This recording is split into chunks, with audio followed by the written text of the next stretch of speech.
Hi hello வணக்கம். இது உங்கள் சிவி ஜோன் காலை வணக்கம் டால். ஸோ இப்போ பார்த்தீங்கன்னா ஒரு சம்பவம் ரொம்ப வைரலாக போயிட்டுருக்கு. என்ன சம்பவம் வைரலாக போகுது, ஏன் வைரலாக போகுது, இதில் யார் சம்மந்தப்பட்டிருக்காங்க அப்படி கேட்டிங்கன்னா, பவித்ரா வந்து ஒரு சூப்பரான தரமான சம்பவத்தை பண்ணியிருக்காங்க. எப்படி இந்த மாதிரி மாறினாங்கன்னு சத்தியமாக எனக்கு புரியல. என்னென்னா முந்தானத்து வந்துட்டு நம்மளுடைய முத்துக்குமரனை வந்து வச்சு பொலபலன்னு பொழந்திருப்பாங்க. அதில் முக்கியமான நபராக பார்த்தீங்கன்னா தர்ஷிகா இருந்தாங்க. இன்றைக்கி அவங்களே வந்துட்டு மன்னிப்பு கேட்டாங்க, அது வேறு விஷயம். ஆனால் அவங்க என்ன பண்ணியிருப்பாங்கன்னா ரொம்ப டூ மச்சாக போயிருப்பாங்க. எவ்வளோ டூ மச்சுன்னா அதை வந்து நம்ம அளவிடவே முடியாது. ஒருத்தர் வந்து நிராயுதபாணியாக மன்னிப்பு கேட்டதுக்கு அப்புறமும் 4-5 வாட்டி மன்னிப்பு கேட்டதுக்கு அப்புறமும் இவரை வந்துட்டு இவர் மிதித்து சைக்கிள் மிதித்து அந்த கேஸ் யூஸ் பண்ணி சமைக்கிற சாப்பாடை நான் சாப்பிட மாட்டேன்னு சொல்கிற அளவுக்கு ஒரு எம்ப்ளாயி மேலே ஒரு மேனேஜருக்கு கோவம் வருமா அப்படின்ற அளவுக்கு. ஸோ இது வந்து பர்சனலாக அவங்க எடுத்த விஷயங்கள். ஸோ அதனால் என்ன பண்ணாங்க, நிறைய பேர் வந்துட்டு முத்து பக்கம் வந்து இருக்கிற நியாயத்தை எடுத்து வச்சாங்க. முத்து பக்கம் எல்லோரும் வந்துட்டாங்க. இப்போது பவித்ராவை என்ன பண்ணாங்கன்னா லாஸ்ட்டாக வந்துட்டு முத்துக்குமரன் கூட உட்காந்துட்டு அந்த விஷயத்தை டிஸ்கஷன் பண்ணும்போது முத்துக்குமரன் கரெக்டாக தெளிவாக சொல்லும்போது இவங்க ஆமாம் நான் பண்ணது தப்பாக இல்லையா இப்போ சொல்லு அப்படின்போது இல்லை நீங்கள் பண்ணது கரெக்டு தான், அவன் பண்ணது தான் தப்புன்னு சொல்லியிருப்பாங்க.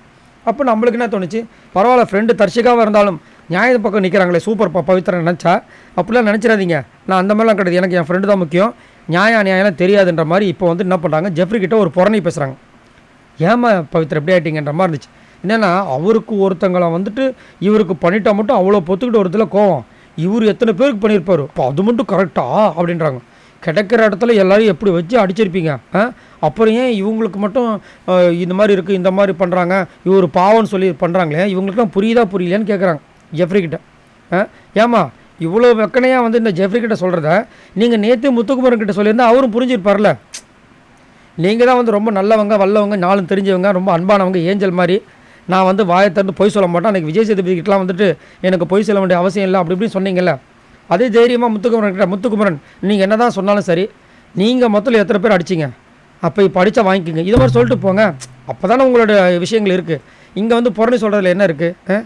இதில் வேறு இன்னொன்று என்ன சொல்கிறாங்கன்னா, அவங்களுக்கு இன்னொரு கோபம் வர, இவரை வந்து தூக்கி எல்லோரும் கொண்டாட ஆரம்பிச்சிட்டாங்க. அதுக்கப்புறம் யாரெல்லாம் இவருக்கு விரோதியாக இருந்தாங்க எல்லாருமே வந்து இவருக்கு நட்பு பாராட்டி இல்லை தர்ஷிகா வந்து பர்சனலாக எடுத்து பண்ணிட்டாங்கன்னு சொன்னதுனால இன்னும் ஒரு ஹீரோ மாதிரி தூக்கி வச்சு கொண்டாடுறாங்கன்னு கேட்குறாங்க.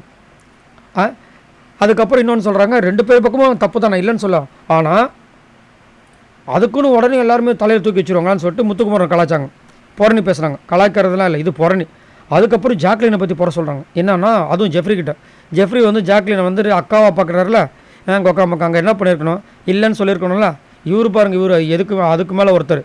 இவங்க என்ன சொல்கிறாங்க, ஒரு விஷயத்தை போய் 4 பேர்கிட்டையும் 40 வாட்டி சொல்கிறா, இதெல்லாம் தப்பு இல்லையா, இவன் பண்ணுறது மட்டும் கரெக்டாக, அப்போது தப்பு இல்லாத அப்படின்னு ஒருத்தர் யோசிச்சிருக்க மாட்டான், இது தப்பு இல்லைன்னு தான் நினச்சிருப்பான். அவன்கிட்ட நான் 40 வாட்டி போயிட்டு இது தப்புன்னு சொல்லும்போது அவனுக்கு என்ன தோணும், தப்புன்னு தான் தோணும், இதை மட்டும் இவன் பண்ணலாமா அப்படின்னு சொல்லிட்டு. ஏன்னா நேற்று வந்து ஜாக்லின் வந்து முத்துக்குமரனுக்கு சப்போர்ட் பண்ணாங்க இல்லையா, அந்த காண்டு இந்த அம்மாவுக்கு. இப்படி இருந்தால் எப்படி வந்து விளங்கும், இவங்களுக்கு இருக்கிற ஓட்டு வந்து இதுக்கப்புறம் அப்படி பிச்சு கீழே போகுது. ஒன்றும் சொல்கிறதுக்கு இல்லை. சரி, நீங்கள் உங்களோட கருத்தை சொல்லுங்கள். பவித்திரமான ஒரு பொண்ணாக இருப்பாங்கன்னு பார்த்தா இப்படி வந்துட்டு புறணி பேசிக்கிட்டு அங்கே ஒரு பேச்சு இங்கே ஒரு பேச்சு பேசுகிறாங்களே, இதை பற்றி என்ன நினைக்கிறீங்க? மறக்காமல் கமெண்ட்ஸ் பண்ணுங்கள். பாய் நண்பர்களே.